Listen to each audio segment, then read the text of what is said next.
Hello प्यारे विद्यार्थियों, नमस्कार, राधे राधे। आ जाओ भाइयों, एक और क्लास किसका? Accountant EMRS partnership firm. आज क्लास नंबर 5 हो रहा है पार्टनरशिप के लिए। ठीक है, आज हम क्लास में सीखने वाले हैं भाई इंपॉर्टेंट टॉपिक। टॉपिक का नाम क्या है? मैं टॉपिक का नाम पहले बता देता हूं। टॉपिक का नाम मेरे भाई वैल्यूएशन ऑफ गुडविल।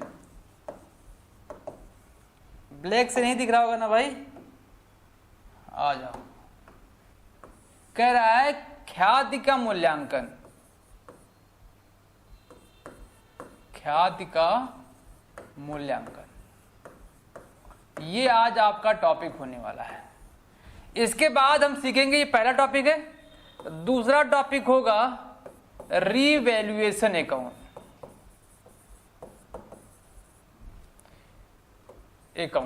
इसी को क्या बोलते हैं? इसी को पीएलए भी बोला जाता है। हाँ sir, PLA, profit and loss appropriation account, इसी को बोला जाता है। तीसरा टॉपिक क्या होगा? तीसरा टॉपिक होगा मेमोरेंडम।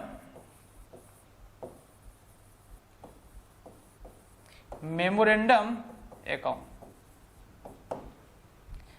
3 टॉपिक सीखने वाले हैं और चौथा टॉपिक होने वाला भाई, मतलब कि आज पार्टनरशिप एडमिशन में खत्म करने वाला हूं। क्या है आज का चौथा टॉपिक? क्या होने वाला है? होने वाला है जितने भी आपके रिजर्व्स हैं,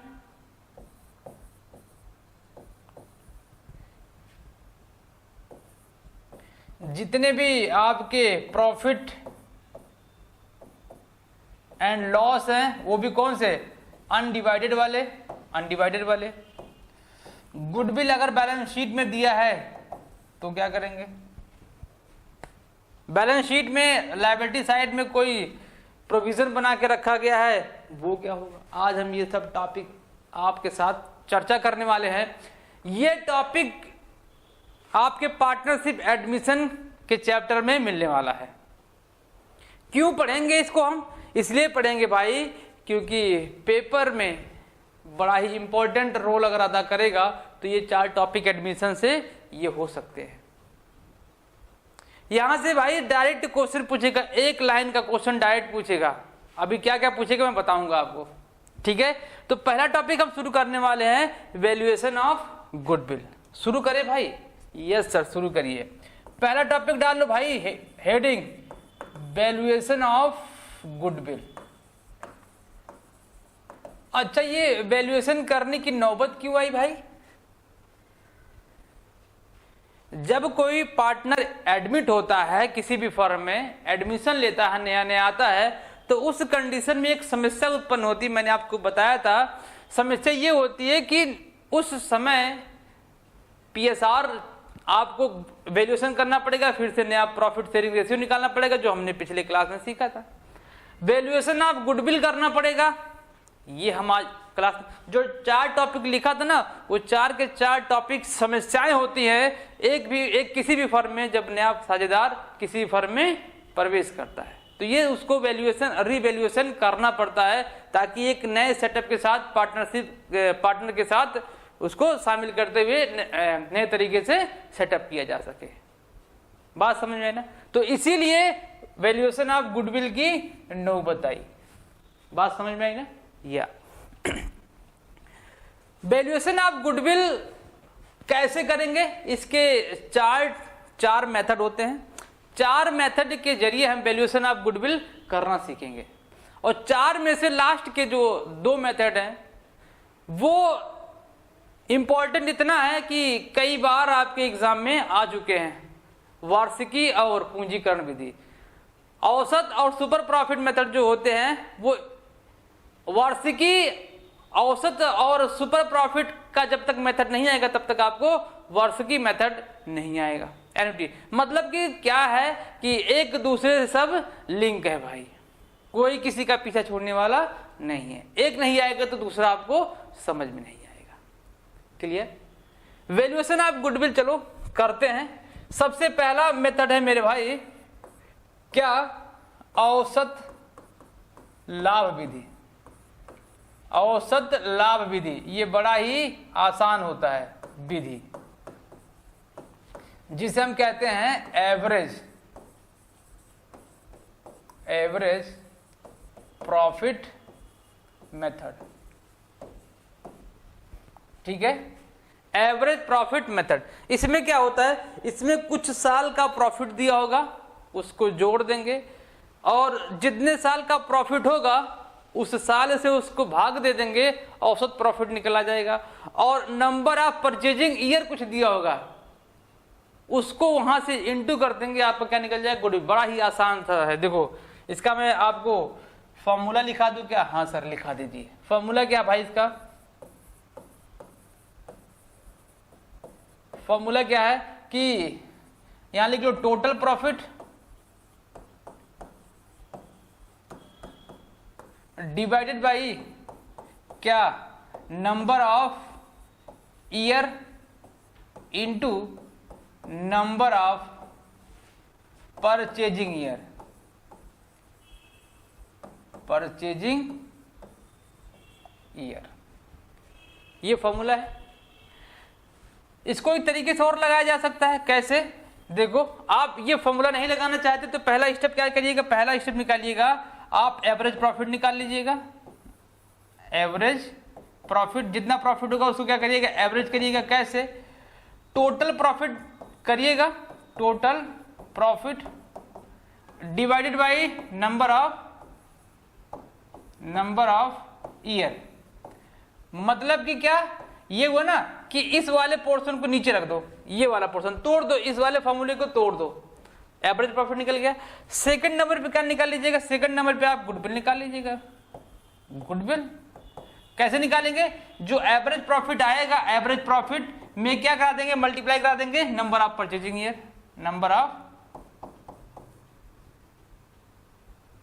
number of purchasing year.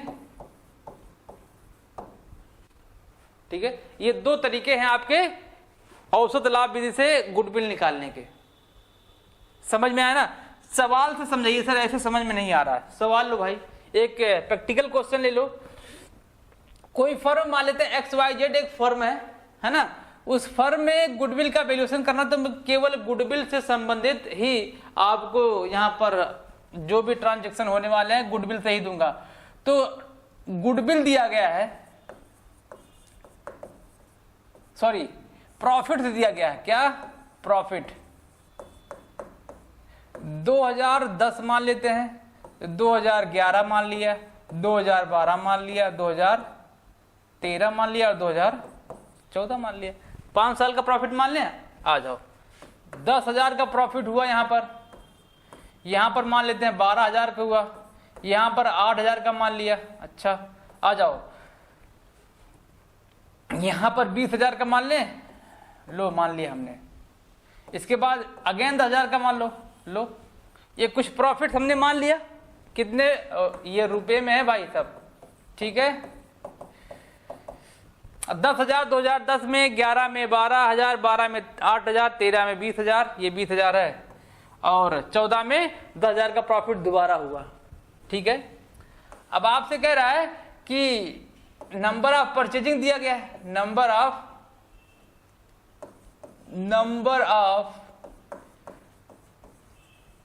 Purchasing year दिया गया, मान लेते 3 साल दिया गया है, 3 साल 3 ईयर्स दिया गया है। ओके, इतना आपको क्वेश्चन में गिवन दिया है।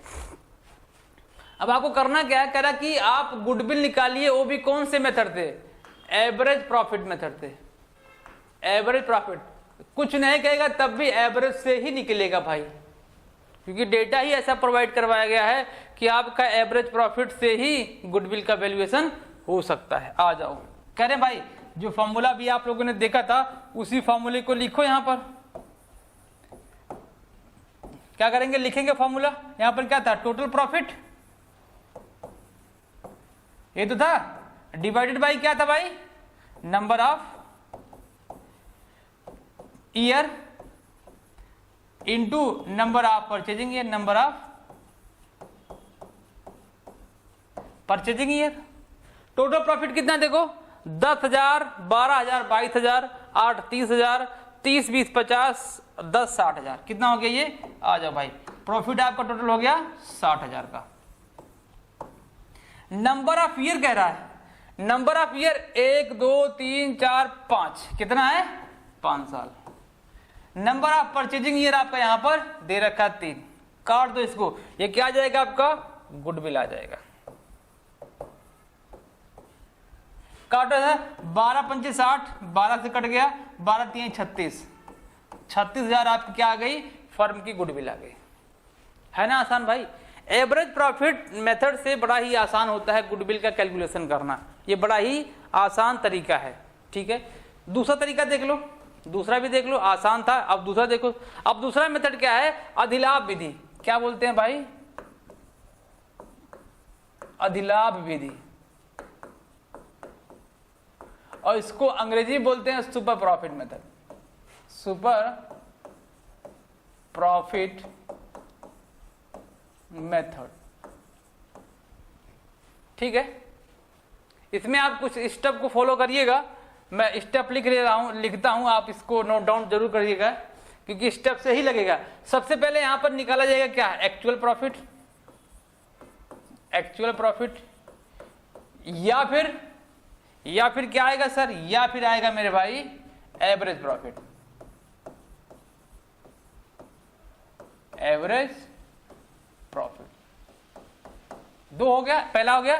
दूसरा देख लो, दूसरा नंबर पे क्या आएगा, दूसरे नंबर पे आएगा नॉर्मल प्रॉफिट।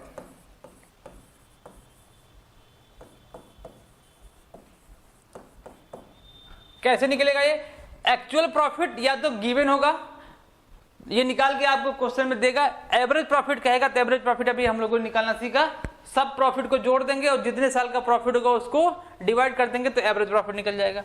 नॉर्मल प्रॉफिट कैसे निकलेगा, तो यहां पर लिखेंगे कैपिटल एम्प्लॉयड, कैपिटल एम्प्लॉयड, या फिर इन्वेस्टेड कैपिटल, या फिर इन्वेस्टेड कैपिटल, इनटू क्या कराएंगे, इनटू कराएंगे रेट से और डिवाइड बाई 100, निकल जाएगा, इनटू रेट डिवाइड बाई 100। तीसरे नंबर पे क्या निकलेगा, तीसरे नंबर पे निकलेगा आपका सुपर प्रॉफिट, सुपर प्रॉफिट।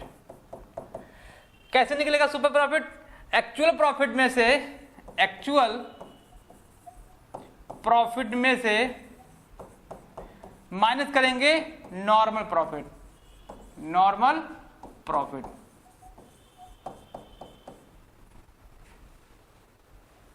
क्या निकल गया, सुपर प्रॉफिट निकल गया। और फोर्थ नंबर पे आ जाओ, क्या निकाल लेंगे, फोर्थ नंबर पे निकल जाएगा मेरे भाई गुडविल। ये तो हम निकालने के लिए इतना मेहनत कर रहे हैं। गुडविल कैसे निकलेगा, गुडविल निकलेगा super profit into number of purchasing year. कौन सा ईयर, परचेजिंग ईयर। ये 4 स्टेप के द्वारा आपको क्या निकलेगा, गुडविल का वैल्यूएशन करवाएगा। एक बार दो बार लगाएंगे आसानी से आपको समझ में आ जाएगा। फिर ये इतना लंबा दिख रहा है, एक्चुअल में इतना लंबा टाइम लगेगा नहीं। नोट डाउन हो गया होगा, आ जाओ एक क्वेश्चन लिखे। यस सर, एक क्वेश्चन लिखते हैं। क्वेश्चन क्या कह रहा है भाई, मैंने क्या लिख दिया, आपका एक्चुअल प्रॉफिट में दे रहा हूं आपको, एक्चुअल प्रॉफिट गिवन कर रहा हूं मैं। मान लेते हैं 10,000 रुपए, ठीक है, 10,000 में 20,000 मान लो, 20,000 मान लो, 20,000 रुपए। कैपिटल एम्प्लॉयड आपका दिया है 1,00,000 रुपए। रेट दिया गया है, रेट दिया गया है 10%, रेट दिया गया है 10%। परचेजिंग ईयर दिया गया है, मान लेते हैं 2 साल। अब आपसे कह रहा है कि सुपर प्रॉफिट मेथड से गुडविल निकालिए। छोटा सा क्वेश्चन है, हाँ सर, छोटा सा ही क्वेश्चन है। आपसे कहेगा कि अब आप क्या निकालिए, गुडविल निकालिए। निकाल दे भाई, आ जाओ निकालते हैं। पहले स्टेप पे क्या निकलेगा, मैंने कहा था ना एक्चुअल प्रॉफिट गिवन होगा, तो एक्चुअल प्रॉफिट यहाँ पर निकाल के दिया गया, तो इसको निकालने की जरूरत नहीं है। कितना है, 20,000 रुपये। कितना है, 20,000 रुपये है। ठीक है,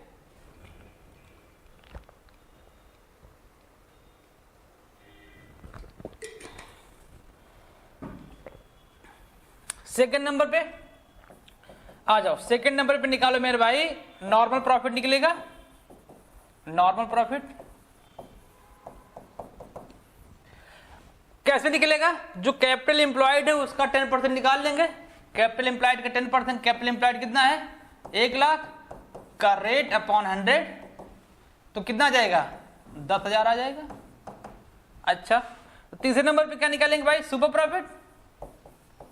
सुपर प्रॉफिट कैसे निकालेंगे, एक्चुअल प्रॉफिट में से नॉर्मल प्रॉफिट को घटा देंगे, तो एक्चुअल प्रॉफिट आपका 20,000 है, नॉर्मल प्रॉफिट कितना 10,000, तो एक्चुअल में कितना आ जाएगा, 10,000 रुपये आ जाएगा। और लास्ट में फोर्थ नंबर पे आ जाओ, गुडविल इक्वल टू क्या हो जाएगा, goodwill equal to super profit into number of purchasing year, तो 10,000 गुणे 2 कितना आ जाएगा, 20,000 रुपये आपका आ जाएगा गुडविल का वैल्यू। ठीक है ना आसान भाई, बिल्कुल आसान है, बहुत ज्यादा आसान है मेरे भाई। ठीक है,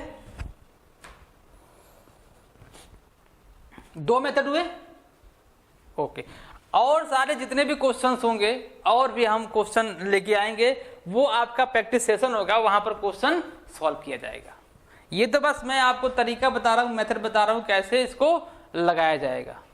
आ जाओ, मोस्ट इंपॉर्टेंट मेथड क्या है भाई, वार्षिकी विधि।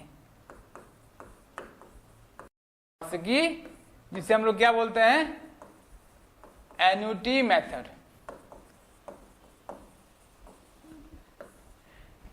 वार्षिकी विधि में सुपर प्रॉफिट निकालने के बाद, क्या, सुपर प्रॉफिट निकालने के बाद 1 रुपए का प्रेजेंट वैल्यू निकाल के आपके क्वेश्चन में दिया होगा, उससे इंटू करा देंगे, आपको गुडविल आ जाएगा। मतलब क्या सर, मतलब ये कि सुपर प्रॉफिट निकालना पड़ेगा आपको, हाँ सुपर प्रॉफिट आपको निकालना पड़ेगा। क्या पता आपके क्वेश्चन में सुपर प्रॉफिट निकाल के दिया हो और बोल दे कि एन्युटी मेथड से गुडविल का ट्रीटमेंट करो, तो आप कर ले जाएंगे। ठीक है, कुल मिला जुला के आपसे ये फॉर्मूला करा कि इस केस में कि गुडविल बराबर इसमें होगा क्या, गुडविल बराबर यही होगा कि super profit into present value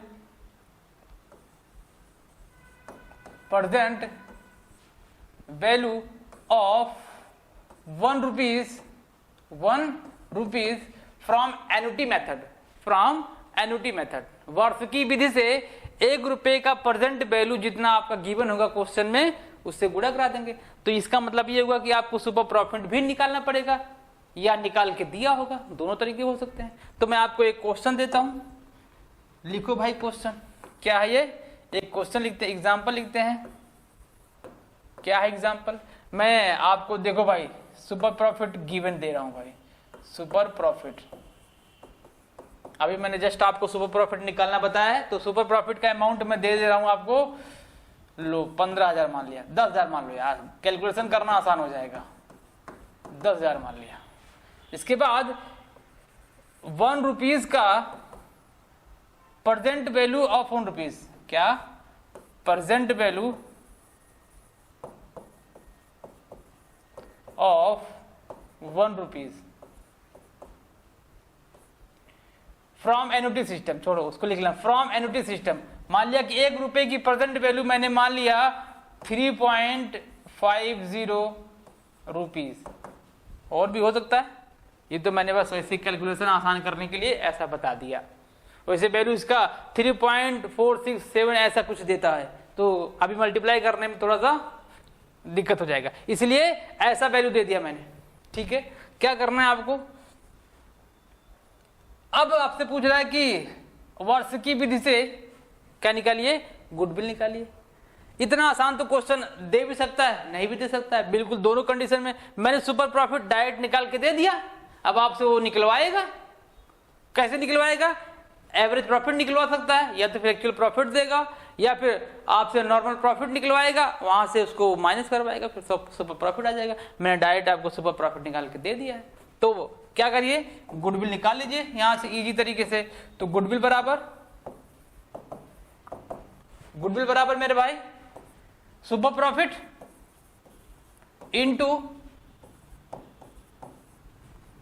3.5, तो आ जाएगा 30,000, ये लगभग 35,000 रुपये आ जाएगा। ये आपका क्या आ गया, गुडविल की वैल्यू एन्युटी सिस्टम से आ गया। बस आपको ये ध्यान रखना है कि एन्युटी सिस्टम में सुपर प्रॉफिट मेथड अप्लाई होगा। सुपर प्रॉफिट मेथड क्या होगा, अप्लाई होगा। अब आपको सुपर प्रॉफिट कैसे निकालना है, 4 स्टेप मैंने बताया। ये क्या था आपका वर्ष की विधि। आ जाओ अगला मेथड देखते हैं। लास्ट मेथड आपको क्या कह रहा है, पूंजीकरण विधि। इसे कहते हैं कैपिटलाइजेशन।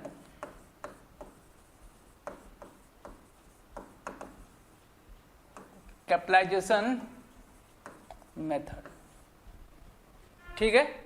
इसमें क्या होता है सर, इसमें होता है मेरे भाई जो फर्म की वैल्यू होती है टोटल, उसमें से नेट एसेट को घटा देते हैं तो गुडविल की वैल्यू निकल के आ जाती है, ठीक है। Total value of the firm minus net asset is equal to goodwill. अब यहां पे मैटर फंसेगा कि अब total value of the firm कैसे निकालोगे, नेट एसेट कैसे निकलेगा। तो सिंपल सा फॉर्मूला है कि अगर यहां पर गुडविल के बारे में पूछे तो हम इजी तरीके से लिख सकते हैं इसका फॉर्मूला, क्या, value of the firm minus net asset.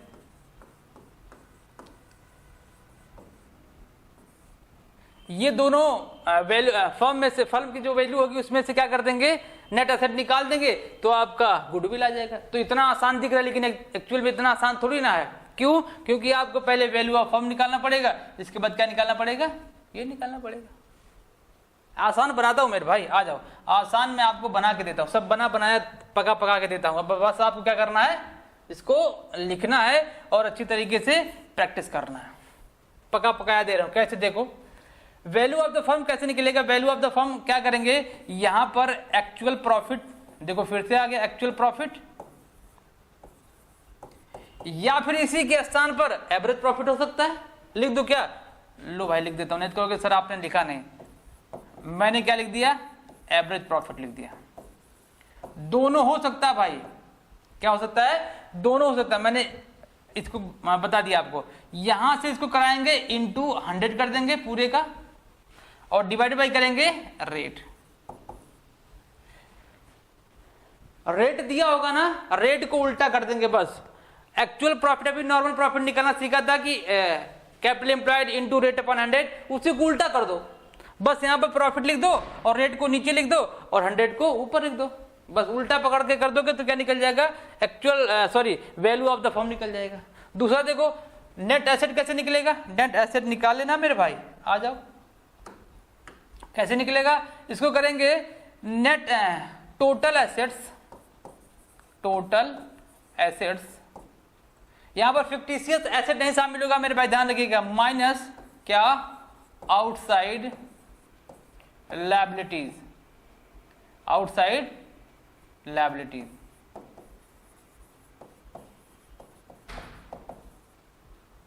ठीक है। ये फॉर्मूला एक और बन गया, मतलब कि एक फॉर्मूले से 2-3 फॉर्मूले निकल आए। नेट एसेट कैसे निकलेगा, टोटल एसेट्स में से आउटसाइड लायबिलिटी को माइनस कर देंगे, आपका क्या निकल जाएगा, नेट एसेट निकल जाएगा। और फिर एक्चुअल प्रॉफिट को डिवाइड करेंगे रेट से, इंटू करा देंगे 100 से, तो आपका क्या निकल जाएगा, वैल्यू ऑफ द फर्म निकल जाएगा। वैल्यू ऑफ फर्म से इसको माइनस कर देंगे तो आपका निकल जाएगा गुडविल। कैसे, आ जाओ देखते ना भाई, इसको भी देख लेते हैं एग्जाम्पल के जरिए। एग्जाम्पल क्या है भाई, देखो एग्जाम्पल लिखो, actual profit is equal to 60,000 मान लिया मैंने, कितना 60,000 रुपये। ठीक है, आ जाओ। रेट ऑफ रिटर्न कितना दिया गया, रेट ऑफ रिटर्न मान लेते हैं 10% मान लें। हाँ सर 10% मानिए, ठीक है। मैंने क्या बोल दिया, आ जाओ, मैं दे रहा हूं नेट एसेट्स, आपको निकाल के दे रहा हूं 6 लाख ले लो, 6 लाख रुपए। Value of the firm, value of the firm 2.5 lakh रुपए। ये क्वेश्चन हो गया। अब आपसे कह रहा है कि कैपिटलाइजेशन मेथड से गुडविल का वैल्यूएशन करिए, कैपिटलाइजेशन मेथड से गुडविल का वैल्यूएशन करिए। क्या करेंगे, आ जाओ। सबसे पहले क्या निकालेंगे, सॉल्यूशन करो मेरे भाई। सबसे पहला नंबर क्या होगा, सबसे पहले नंबर वैल्यू ऑफ द निकाल के दिया है यार, कुछ नहीं करना यार। वैल्यू ऑफ द फर्म थोड़ा सा मिस्टेक, ये जो दिया गया ना वैल्यू ऑफ द फर्म नहीं मेरे भाई, ये आउटसाइड लायबिलिटी है। ठीक है, क्वेश्चन थोड़ा सा मिस्टेक हो गया, ये आपका है आउटसाइड लायबिलिटीज। ओके, अब सही हुआ क्वेश्चन, क्वेश्चन क्या हुआ, अब सही हुआ। तो सबसे पहले क्या निकालेंगे, वैल्यू ऑफ द फर्म। अगर हम वैल्यू ऑफ द फर्म लिख दिए होते तो आपका क्वेश्चन आसान हो गया होता भाई, यहां से तुरंत माइनस कर देते, आंसर आ जाता, सवाल ही खत्म हो जाता। Value of the firm, actual profit कितना है, 60,000 है, 60,000 ना। रेट को नीचे रखेंगे जी सर, इंटू कराएंगे किससे, 100 से। एक जीरो यहां से काटो, एक जीरो यहां से, अब कितना हो जाएगा, ये हो जाएगा आपका 6 लाख रुपए। हुआ, आंसर हो गया। दूसरे नंबर पे क्या निकालेंगे भाई, दूसरे नंबर पे निकलेगा आपका नेट एसेट्स। ये टोटल एसेट्स है भाई, ये टोटल एसेट्स है, थोड़ा सा मिस्टेक था। ये आपका क्या आ गया, सॉरी, ये net profit, sorry net profit, net asset आएगा भाई। Net assets equal to total assets minus outside liabilities, outside liabilities. Total asset कितना है, 6 लाख है, minus 2.5 lakh is equal to 4,50,000। हो गया, 6 लाख में से 2.5 लाख घटाओ कितना आ जाएगा, 3,50,000, 3,50,000 होगा, 3,50,000 हो जाएगा। ओके, अब गुडविल निकालना, तीसरे नंबर पे निकल जाएगा गुडविल आराम से। 6 लाख में से, 6 लाख में से एक तो फॉर्मूला बनेगा ना, value of the firm minus net asset. 6 lakh में से 3,50,000 घटा देंगे तो आंसर कितना आ जाएगा, 2.5 लाख रुपए आ जाएगा। ये लो, 2.5 लाख रुपए क्या आ गया आपका गुडविल। अब जो नया पार्टनर आएगा उसके हिसाब से डिस्ट्रीब्यूट कर देना, कितना वो लेके आएगा। आपसे पूछेगा कि ये सर निकालने के लिए दे दिया, तो आपसे पूछेगा कि नया पार्टनर है उसका हिस्सा कितना बनेगा गुडविल में, तो जितना हिस्से के लिए आ रहा होगा उसके अकॉर्डिंग क्या कर देंगे आप, गुडविल निकाल लेंगे। ठीक है,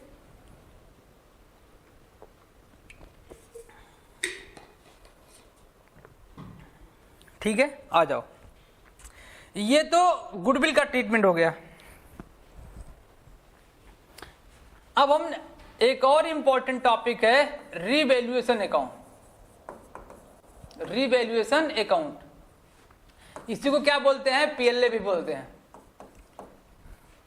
कभी कभी आपसे क्वेश्चन ये पूछता है, ये तो भाई पीजीटी और टीजीटी के एग्जाम का फेवरेट क्वेश्चन होता है कि रीवैल्यूएशन अकाउंट कब बनाया जाता है।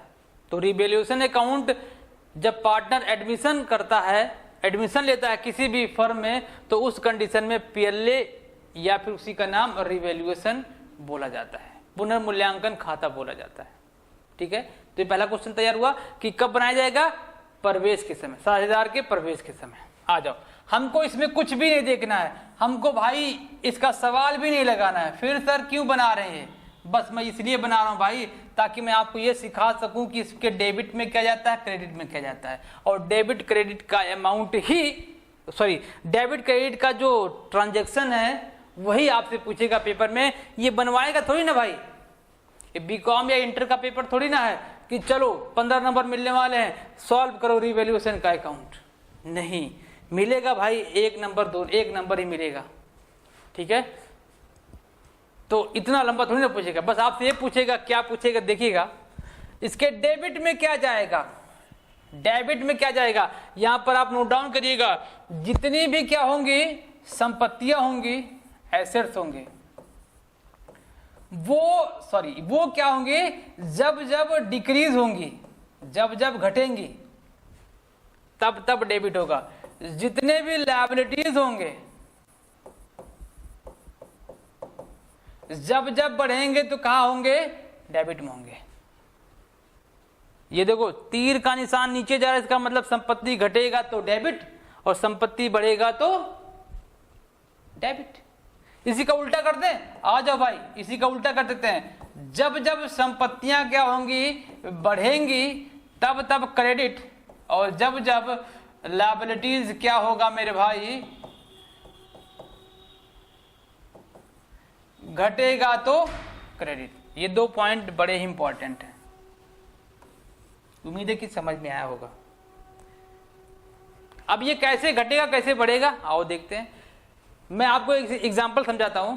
सपोज किसी संपत्ति की वैल्यू 2011 में 10,000 रुपए था, संपत्ति में मान रहा हूं, ये एसेट समझा रहा हूं। किसी एसेट्स की वैल्यू 2011 में 10,000 रुपए था। जब पार्टनर आया उस कंडीशन में, जब पार्टनर का एडमिशन हुआ मान लेते 2012 में हुआ, उस कंडीशन में संपत्ति का रिवैल्यूएशन किया गया, संपत्ति की वैल्यू 9,000 रुपए आ गई। कितनी आ गई, 9,000 रुपए।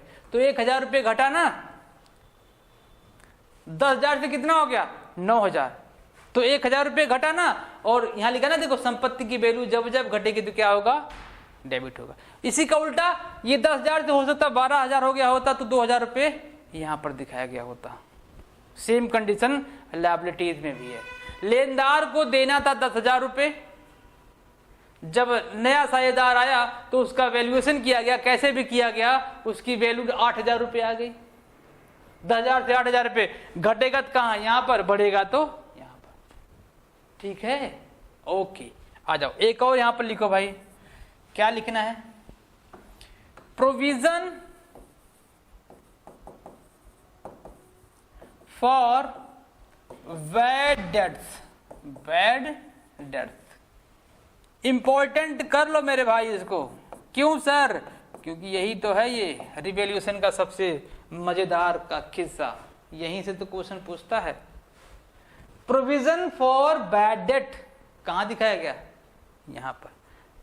सर यहां पर क्यों दिखाया प्रोविजन, भाई प्रोविजन क्या होता है, लायबिलिटी होता है, और लायबिलिटी जब जब बढ़ेगा तो क्या होगा, क्या होगा, डेबिट होगा। अच्छा मैं यहीं पर अगर ये बोल दूं कि बैड डेट को पेड किया गया, बैड डेट जो हुआ रिकवर हो गया, या बैड डेट ऐसा हुआ फिर से इनकर हो गया, ये तो प्रोविजन बनाया गया।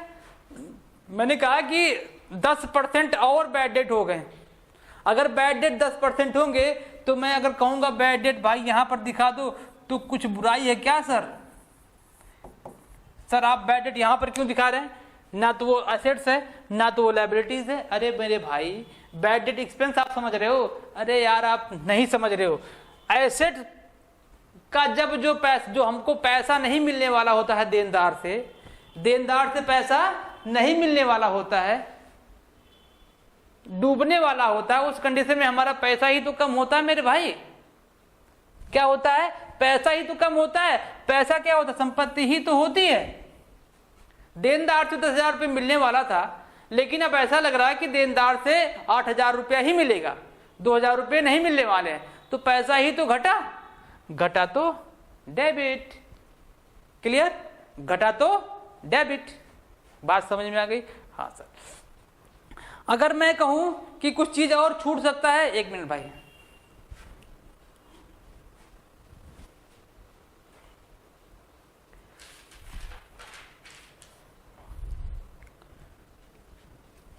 अगर मैं कहूं कि और क्या जा सकता है, हाँ भाई और जा सकता है। देखो ये तो हो गया जो मेन फैक्ट है। अब याद करने वाली चीज है, आपको समझने वाली चीज है, अनरिकॉर्डेड लायबिलिटीज अगर कोई बचा हुआ है, कि मतलब ऐसा कोई दायित्व रहा होगा जिसको आपके बुक्स ऑफ अकाउंटिंग में नहीं दिखाया गया होगा, लेकिन उस दौरान जब नया पार्टनर आया, उस दौरान जब रिवैल्यूएशन किया गया तो ये पाया गया कि कोई ऐसा दायित्व था जिसे लिखा ही नहीं गया था। तो नहीं लिखा गया था, कहां लिखेंगे, यहां पर लिखेंगे अनरिकॉर्डेड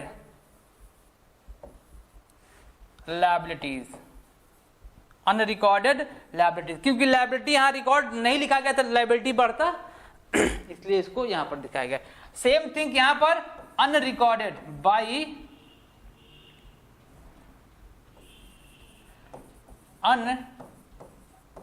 अनरिकॉर्डेड एसेट्स। कोई संपत्ति लिखने से रह गई हो और बाद में पता चला कि भाई आपने संपत्ति भूल कर दी थी, लिखा ही नहीं था, तो उसको यहां पर दिखाएंगे रिवैल्यूएशन के क्रेडिट साइड में। बस इससे ज्यादा आपका रिवैल्यूएशन अकाउंट में कुछ नहीं जाएगा, ठीक है।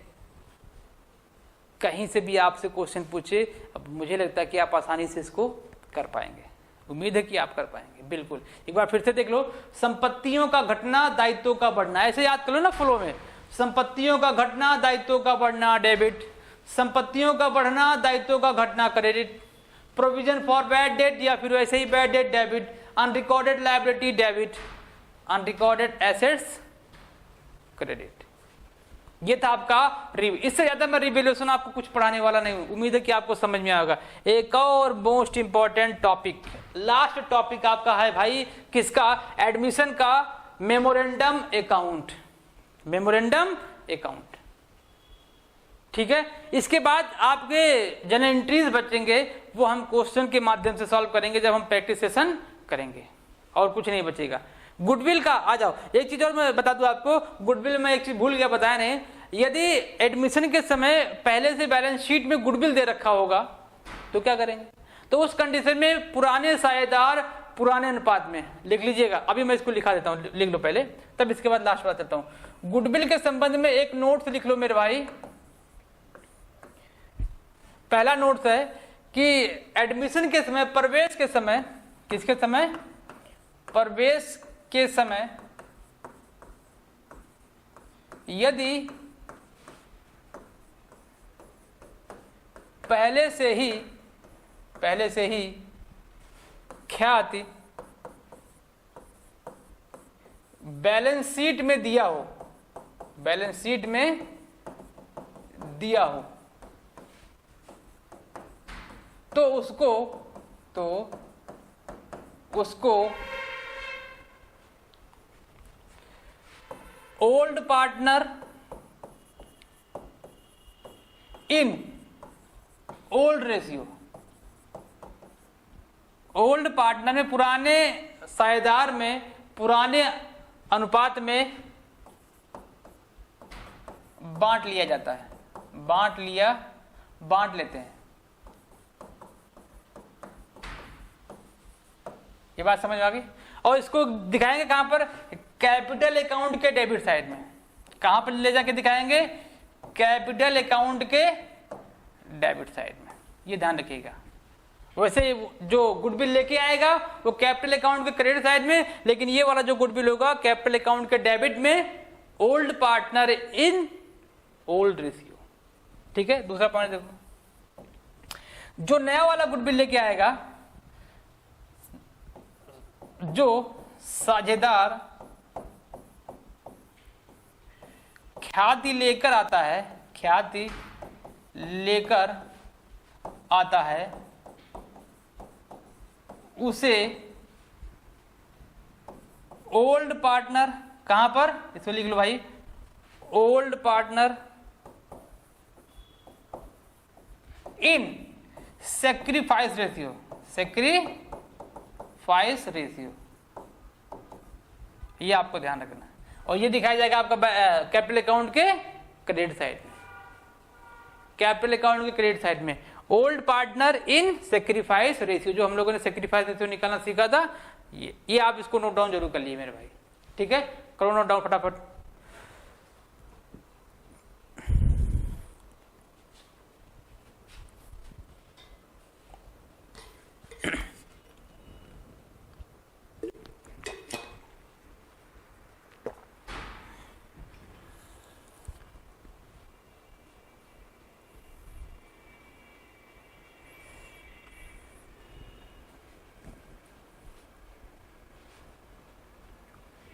हो गया। चलो एडमिशन का लास्ट टॉपिक जिसे हम क्या कहते हैं, स्मारक। स्मारक पुनर्मूल्यांकन खाता, मेमोरेंडम अकाउंट। मेमोरेंडम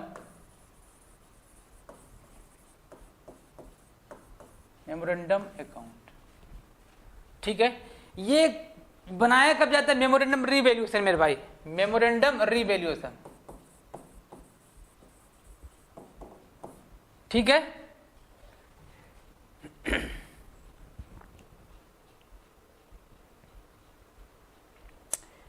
जब किसी भी साझेदार का प्रवेश होता है किसी भी फर्म में, उस कंडीशन में यदि ओल्ड पार्टनर यह डिसाइड करें कि हम अपने संपत्तियों और दायित्वों को उसके प्रारंभिक मूल्य पर ही दिखाएंगे, तो उस कंडीशन में रीवैल्यूएशन जो बनता है ना बन के क्या बनेगा, मेमोरेंडम अकाउंट बनेगा। आपसे पूछेगा कि मेमोरेंडम अकाउंट कब बनेगा, तब बनेगा जब पुराने साझेदारों के द्वारा एसेट और लायबिलिटी को किस वैल्यू पर, प्रारंभिक मूल्य पर, प्रारंभिक वैल्यू जो पहले था उसी वैल्यू पर दिखाने की बात करेगा, तो उस कंडीशन में स्मारक पुनर्मूल्यांकन खाता बनता है। बस एक पॉइंट ये क्वेश्चन में आया हुआ है, पेपर में आया हुआ है, एक पॉइंट। दूसरा पॉइंट इसमें देखिएगा, ये कितने प्रकार से बनाया जा सकता है, ये दो प्रकार से बनाया जा सकता है। पहला, same as it is revaluation की तरह, ठीक है। और पूछेगा क्या इसमें, दो तरीके से। पहला तरीका है कि सेम रीवैल्यूएशन की तरह, जैसे मैंने अभी आपको बताया, रीवैल्यूएशन का जो बैलेंस आएगा वो ओल्ड पार्टनर ओल्ड रेशियो में बांट के दिखाएंगे, old partner in old ratio में बांट कर दिखाएंगे, पहला कंडीशन। दूसरा कंडीशन ये है मेरे भाई कि इसको रीवैल्यूएशन अकाउंट के एकदम अपोजिट दिखाएंगे, डेबिट का क्रेडिट कर देंगे, क्रेडिट का डेबिट कर देंगे। रीवैल्यूएशन अकाउंट का एकदम टोटल अपोजिट, डेबिट का क्रेडिट, क्रेडिट का डेबिट। और मजे की बात है, इसका जो बैलेंस आएगा, मतलब प्रॉफिट आए या लॉस आए, इसमें सभी पार्टनर इंक्लूड न्यू पार्टनर में बांट कर दिखाया जाएगा। क्या बांट कर दिखाया जाएगा, प्रॉफिट एंड लॉस। उम्मीद है कि आपको समझ में आएगा, इसको नोट डाउन जरूर करिएगा मेरे भाई, ठीक है।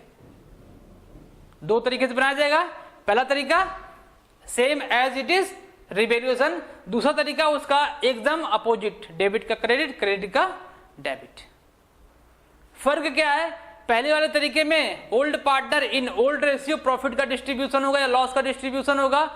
सेकेंड वाले तरीके में all partner including new partner बांट कर उसको दिखाया जाएगा, चाहे प्रॉफिट होगा चाहे लॉस होगा। ये है मेरे भाई आपका टोटल एडमिशन के जितने भी टॉपिक्स हैं, ये आपके एडमिशन के टॉपिक्स थे, ठीक। इससे ज्यादा आपका एडमिशन और इंट्रोडक्शन के क्लास में से कुछ नहीं आने वाला है। नेक्स्ट क्लास होगा आपका, एक ही क्लास में बाइंड अप करने का पूरा प्रयास होगा, रिटायरमेंट और डेथ, क्योंकि वहां से बहुत ज्यादा क्वेश्चन नहीं निकलेगा, तो हम जो क्वेश्चन जहां से निकलने वाला होगा उसको एक क्लास या दो क्लास, मैक्सिमम दो क्लास में उसको खत्म करेंगे। उम्मीद है कि आपको क्लास अच्छा लगा होगा। अगर क्लास अच्छा लगा मेरे भाई तो वीडियो को लाइक जरूर कर लीजिएगा और चैनल को सब्सक्राइब कर लीजिए अगर आप चैनल पर नए हैं, क्योंकि ये आपका जो क्लास चल रहा है आपके अकाउंटेंट के लिए बड़ा ही इंपॉर्टेंट क्लास है। यहाँ पर आपको टोटल क्या होगा, फ्री क्लास आपका 40 नंबर का जो कॉमर्स का पोर्शन आने वाला है, टोटल फ्री, कोई कॉस्ट नहीं, बस आप वीडियो को देखते रहिएगा। मिलते हैं आपसे अगले क्लास में, बाय बाय।